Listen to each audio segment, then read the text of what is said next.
नमस्कार दोस्तों, मैं हूं आरजे सुमिता सक्सेना। आज आपके लिए लेकर हाजिर हुई हूं राष्ट्रीय पुरस्कार से सम्मानित लेखिका डॉक्टर पुष्पा सक्सेना की कहानी फूलों की अमानत। आइए सुनते हैं।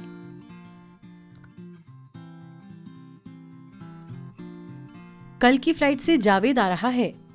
यूनिवर्सिटी से वापस आए अरमान से उसकी अम्मी ने कहा। क्या जावेद आ रहा है? पर अम्मी, आपने उसे यहाँ के हालात नहीं बताए क्या? अरमान ने संजीदगी से पूछा। बताया था, इस वक्त यहाँ हालात ठीक नहीं हैं, पर वो तुझसे मिलने को उतावला है। उसके अब्बू ने भी मना किया था, पर वो नहीं माना। जानती हूँ बचपन से तुम दोनों में कितना प्यार है। अमेरिका से पढ़ाई पूरी करके दिल्ली एक कॉन्फ्रेंस में आया है, मना करने पर भी नहीं माना। सच तो ये है अम्मी, उससे मिलने से सबसे ज्यादा खुशी तो मुझे होगी। देखते हैं जनाब वहां से कितना बदल कर आए हैं। अरमान के चेहरे पर हंसी थी। 10 साल पहले जावेद के अब्बू को जब अमेरिका की एक बड़ी कंपनी में नौकरी मिली थी ना, तो वो अपना वतन छोड़कर अपनी फैमिली के साथ अमेरिका चले गए थे। बस एक बार तेरे अब्बू की बीमारी में मिलने आए थे। हमें भी उन सब की कितनी याद आती है, जाहिदा बेगम ने उदासी से कहा। प्लेन से उतर रहे जावेद को पहचानने में अरमान को मुश्किल नहीं हुई। हाँ, सूट में वो काफी जंच रहा था।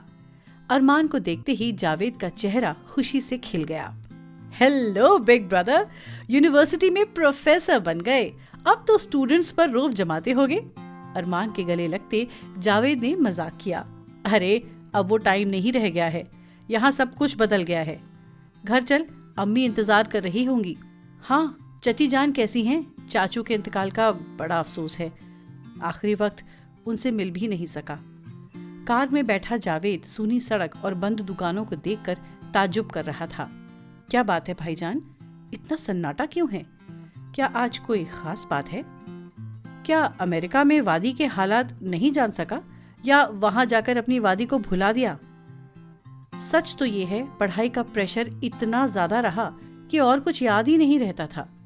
अब्बू से भी ज्यादा बात नहीं हो पाती थी, बस तुम सबका हाल जरूर पूछ लेता था। अब तुझे पुरानी वादी नहीं मिलेगी जावेद। कुछ गुमराह इंसानों ने यहाँ की हवा में जहर घोल दिया है। यहाँ अब लाडले के गीत नहीं गूंजते, वादी रंग बिरंगे फूलों की खुशबू से नहीं महकती। चिड़ियां गीत गाना भूल गई हैं। बारूद के धुएं से चिनार की पत्तियां पीली पड़ गई हैं। कल की गोलाबारी की वारदात की वजह से आज कर्फ्यू लगा है। तुझे एयरपोर्ट से घर लाने के लिए स्पेशल परमिशन ली है। अरमान ने दुखी आवाज में सच्चाई बयान कर दी। घर पहुंचे जावेद को जाहिदा बेगम ने सीने से लगा लिया। दोनों की आंखों से आंसू बह निकले। चची जान, अम्मी और अब्बू ने आपको सलाम भेजा है। आपको दोनों बहुत याद करते हैं। अम्मी तो अपना वतन, खासकर अपनी वादी को बहुत मिस करती है।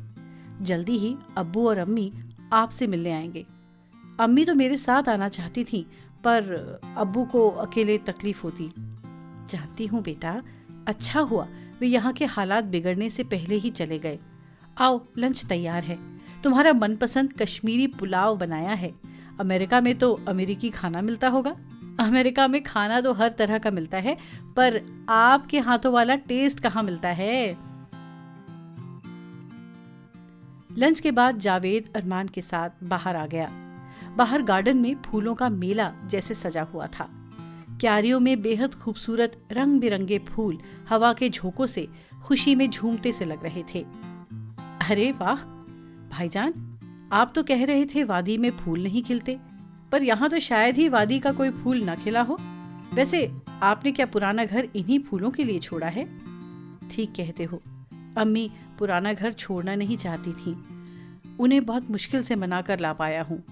क्यों, क्या इस घर में आने की कोई खास वजह थी? हाँ, उसकी अमानत की रक्षा जो करनी थी। जाते हुए उसने बस यही वादा तो लिया था।